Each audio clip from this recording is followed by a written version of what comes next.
हरियाणा के अंदर पिछले विधानसभा चुनाव को याद करें,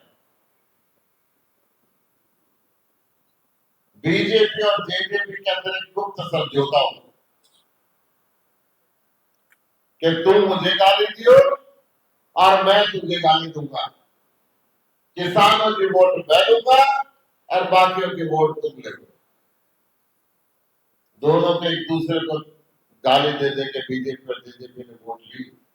और फिर एक दूसरे की गोद में बैठ के मलाई का गठबंधन करते, भ्रष्टाचार का गठबंधन करके, बेईमानी का गठबंधन करके एक सोची समझी चाल के तहत ये अलग अलग चुनाव लड़े और आज फिर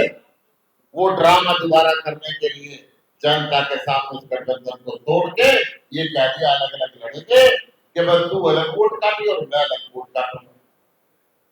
जनता समझ चुकी है कि तुमने एक मकसद को लेकर चुनाव लड़ा था और एक मकसद को लेकर गठबंधन बात किया और एक मकसद को लेकर आज आप इस गठबंधन को तोड़ रहे हैं। हरियाणा की जनता को पूरक ना समझे तो मैं अब वोट उस नीयत में मिलने वाले नहीं है। वोट काटने के लिए तो बहुत से लोग खड़े करेंगे, आएंगे जगह जगह, परंतु अब इनकी दाल करने वाले नहीं। हरियाणा के अंदर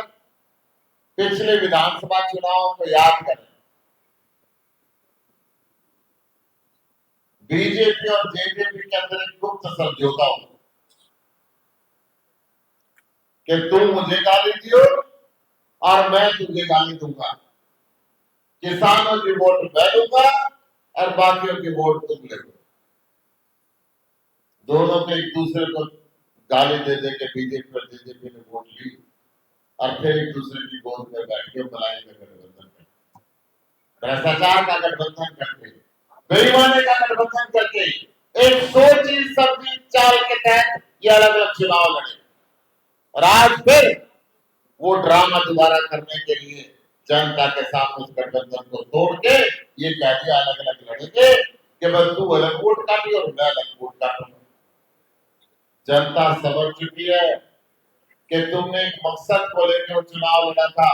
और एक मकसद को लेकर गठबंधन बात किया और एक मकसद को लेकर आज आप इस गठबंधन को तोड़ रहे हैं। हरियाणा की जनता को पूरक ना समझे तो मैं अब वोट उस नीयत में मिलने वाले नहीं है। वोट काटने के लिए तो बहुत से लोग खड़े करेंगे, आएंगे जगह जगह, परंतु अब इनकी दाल करने वाले नहीं। हरियाणा के अंदर पिछले विधानसभा चुनाव को याद करें, बीजेपी और जेजेपी के अंदर एक गुप्त समझौता हो कि तुम मुझे गाली दियो और मैं तुझे गाली दूंगा, किसानों की वोट मैं दूंगा और बाकियों की वोट तुम ले लो। दोनों को एक दूसरे को गाली दे दे के बीजेपी और जेजेपी ने वोट ली और फिर एक दूसरे की गोद में बैठ के मलाई का गठबंधन करते, भ्रष्टाचार का गठबंधन करके, बेईमानी का गठबंधन करके एक सोची समझी चाल के तहत ये अलग अलग चुनाव लड़े और आज फिर वो ड्रामा दोबारा करने के लिए जनता के सामने उस गठबंधन को तोड़ के ये कह दिया अलग अलग लड़ेंगे कि बस तू अलग वोट काटी और मैं अलग वोट काटूंगा। जनता समझ चुकी है कि तुमने एक मकसद को लेकर चुनाव लड़ा था और एक मकसद को लेकर गठबंधन बात किया और एक मकसद को लेकर आज आप इस गठबंधन को तोड़ रहे हैं। हरियाणा की जनता को पूरक ना समझे तो मैं अब वोट उस नीयत में मिलने वाले नहीं है। वोट काटने के लिए तो बहुत से लोग खड़े करेंगे, आएंगे जगह जगह, परंतु अब इनकी दाल करने वाले